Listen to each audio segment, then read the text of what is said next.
حضرت ابراہیم علیہ السلام کو بیت اللہ کی تعمیر کرنے کا حکم دیا۔ حضرت ابراہیم علیہ السلام نے حضرت اسماعیل علیہ السلام سے فرمایا کہ میرے بیٹے اللہ تبارک و تعالیٰ نے مجھے حکم دیا ہے کہ میں اس گھر کی تعمیر کروں۔ تو حضرت اسماعیل علیہ السلام نے عرض کیا کہ ضرور کیجئے، میں خدمت کے لیے حاضر ہوں۔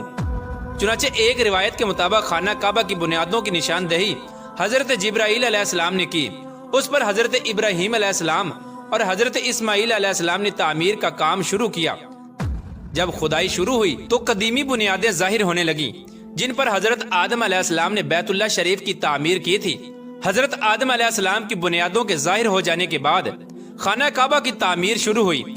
حضرت ابراہیم علیہ السلام اپنے اس بڑھاپے میں ایک کاریگر اور حضرت اسماعیل علیہ السلام ایک مزدور کی حیثیت سے خانہ کعبہ کی تعمیر کرنے لگے۔ کوہ لبنان، کوہ ہیرا، کوہ ابو القیس، کوہ صفا اور کوہ مروہ، ان پانچوں پہاڑوں سے حضرت جبرائیل علیہ السلام پتھر اٹھا کر لاتے اور حضرت ابراہیم علیہ السلام کعبے میں لگاتے۔ پھر حضرت جبرائیل علیہ السلام کی نشاندہی سے جبل ابو القبیس کے کنویں سے 2 پتھر ملے۔ حضرت ابراہیم علیہ السلام ان پتھروں کو اٹھا کر لائے۔ ان میں سے ایک پتھر حجر اسود تھا اور دوسرا پتھر مقام ابراہیم کے نام سے مشہور ہوا۔ پیارے دوستو، مقام ابراہیم وہ مشہور پتھر ہے جس پر کھڑے ہو کر حضرت ابراہیم علیہ السلام نے کعبہ کی دیواریں بلند کی۔ جیسے جیسے خانہ کعبہ کی دیواریں بلند ہوتی جاتی ویسے ویسے یہ پتھر بھی ہوا میں بلند ہوتا جاتا۔ پیارے دوستو، نبی کریم رؤوف الرحیم صلی اللہ تعالی علیہ وآلہ وسلم نے ارشاد فرمایا کہ حجر اسود جب جنت سے اتارا گیا تو دودھ سے بھی زیادہ سفید تھا، پھر انسانوں کے گناہوں نے اسے سیاہ کر دیا۔ اور ایک اور روایت کے مطابق نبی کریم رؤوف الرحیم صلی اللہ تعالی علیہ وآلہ وسلم نے ارشاد فرمایا، حجر اسود اور مقام ابراہیم جنت کے یاقوتوں میں سے 2 یاقوت ہیں۔ اللہ تبارک و تعالی نے ان کے نور کی روشنی کو بجھا دیا۔ اگر اللہ تبارک و تعالی ان کے نور کی روشنی کو نہ بجھاتا تو یہ مشرق سے مغرب تک سب کو روشن کر دیتے۔ خانہ کعبہ کی 5ویں اور 6ٹھی تعمیر۔ خانہ کعبہ کو 5ویں بار قوم عمالقہ اور 6ٹھی مرتبہ قبیلہ جرہم نے تعمیر کیا۔ قبیلہ جرہم میں سے جس شخص نے یہ کام کیا اس کا نام حرس بن مداد اصغر تھا۔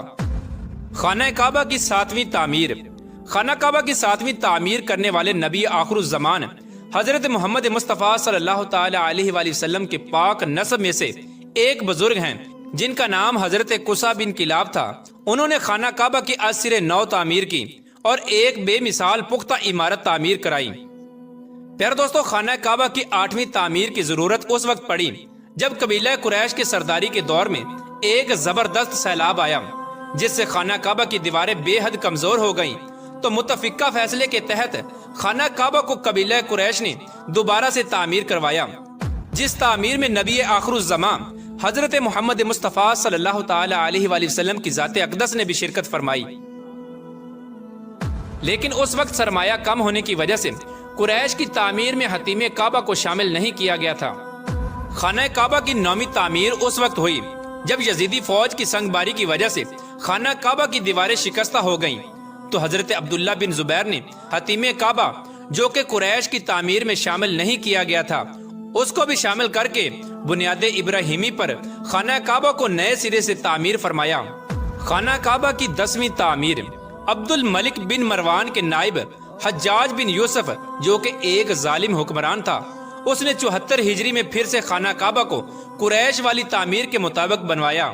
اس کے دور کے بعد جب خلیفہ ہارون مسند پر بیٹھا تو اس نے خانہ کعبہ کو منہدم کرنے کا فیصلہ کیا اور حضرت عبداللہ بن زبیر کی تعمیر کے مطابق خانہ کعبہ کو تعمیر کرنا چاہا، لیکن امام ابو یوسف نے یہ کہہ کر اسے روک دیا کہ اگر یہی طریقہ کار رہا تو پھر ہر آنے والا حکمران اپنی شہرت کے لیے خانہ کعبہ کو گرا کر نئی تعمیر کروایا کرے گا اور اس طرح لوگوں کے دلوں میں اس گھر کی عظمت کم ہوتی جائے گی۔